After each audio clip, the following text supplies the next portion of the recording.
Tips for incoming tourism students. This video is based on my experience. Tip number 1 is as early as first year, dapat madami ka na agad ideas when it comes to business na related sa tourism. Kasi pagdating ng third year, andyan na yung business perspective of tourism. Business projects that are in the tourism industry.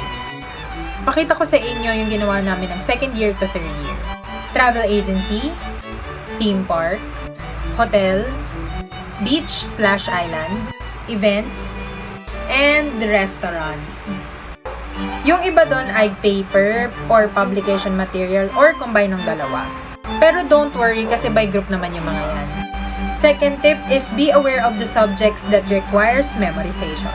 Like maps, IATA codes, aviation terminologies, and foreign language. Follow for more.